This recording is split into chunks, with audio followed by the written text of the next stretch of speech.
তো বন্ধুরা, সেই বাচ্চাটি একটু বড় হয়েছে।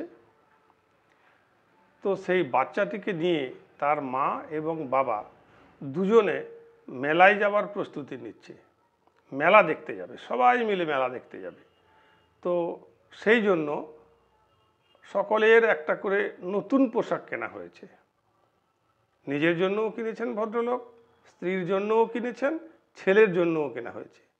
কিন্তু মজা দেখুন, খেয়াল করবেন, বাঙালি কি বিচিত্র, ছেলের জন্য যে জামাটা কিনেছে সেটা একটু বড়, এক সাইজের বড় কেনা হয়েছে। কেন না, অনেক দিন ধরে পরতে পারবে।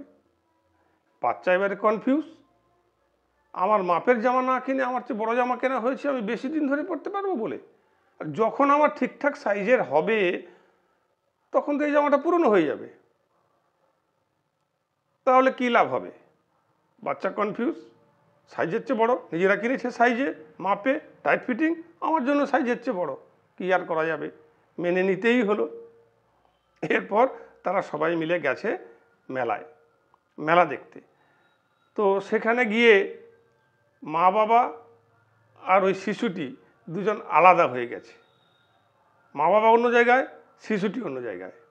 তো এই মতো অবস্থায় শিশুটি মেলায় বোকার মতো ঘুরছে ঘুরছে ঘুরছে, এক কাকুকে দেখতে পেয়েছে।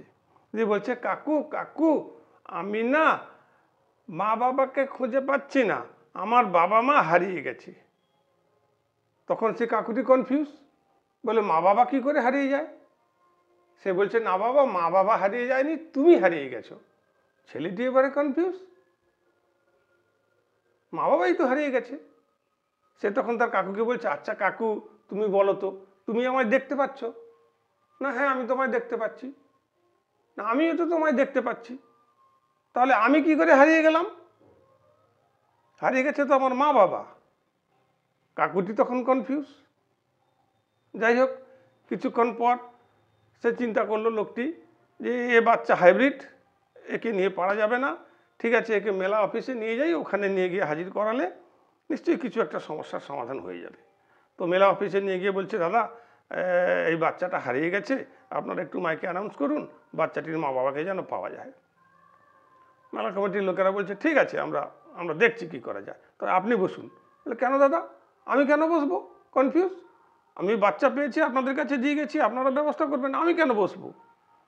তখন মেলা কমিটির লোকেরা বলছে, দাদা গত বছর এরকম এক দম্পতি, তাদের বাচ্চা হারিয়ে গেছিল, তো সেই বাচ্চাকে একজন ধরে এনে আমাদের কাছে দিয়ে গেছে, আমরা রেখেছি, আমরা তাকে যথারীতি যত্ন করে রেখেছি, বারবার মাইকে অ্যানাউন্স করছি, যার বাচ্চা হারিয়ে গেছে এসে নিয়ে যান, এসে নিয়ে যান, এসে নিয়ে যান।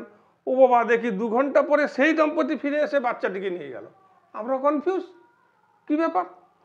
তখন তার বাবা মা বলছে যে, দেখুন দাদা, আমার ছেলে তো খুব ধূর্ত, মেলায় সামলাতে পারবো না, এই জন্য বুদ্ধি করে আপনাদের কাছে ছেড়ে দিয়ে গেছি। মেলা কমিটি কনফিউজ, কি আর করা যায়? লোকটি তখন বাধ্য হয়ে ওখানেই বসে থাকলো, আর মাইকে অ্যানাউন্স চলছে। ইতিমধ্যে কিছুক্ষণ পর সেই ভদ্রলোক আর তার স্ত্রী মেলা কমিটির সামনে এসে হাজির। দাদা, আমার বাচ্চা হারিয়ে গেছে, এই বাচ্চাটি আমাকে দিন। মেলা কমিটি বললো, ঠিক আছে, বাচ্চাটাকে নিয়ে যান। কিন্তু কনফিউশন এখানে ওই কাকু ভদ্রলোকের। তিনি দেখেন, ভদ্রলোক বেশ লম্বা চওড়া প্রকৃতির মানুষ, কিন্তু তার স্ত্রীটি একেবারে বেটে খাট্ট, একেবারে ছোটটি। তো সেই কাকু ভদ্রলোক কনফিউজ, কি ব্যাপার হলো, এত লম্বা মানুষের এত ছোট স্ত্রী। তিনি তখন ওই ভদ্রলোককে জিজ্ঞাসা করছেন, কাকু ভদ্রলোকটি, দাদা বলছিলাম কি, আপনি এত লম্বা, বৌদি এত বেটে, একেবারেই মানাচ্ছে না, এত ছোট কেন বলুন তো?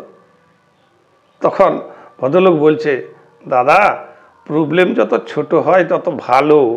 আপনি বিয়ে করেছেন? না দাদা, করিনি। প্রবলেম সবসময় ছোট রাখাই ভালো। কনফিউজ, কাকু ভদ্রলোক কনফিউজ। তো যাই হোক, এইভাবে তো সময়টা কাটলো। তারপর তারা সবাই মেলা থেকে বাড়ি ফিরে এসছে। বাড়ি ফিরে এসে বৌমা তাড়াহুড়ো করে রান্না বসিয়ে দিয়েছে, রান্না হয়ে গেছে, সকলে রাতের খাবার খেতে বসছে। এই মতো অবস্থায় দেখা গেল ভাতে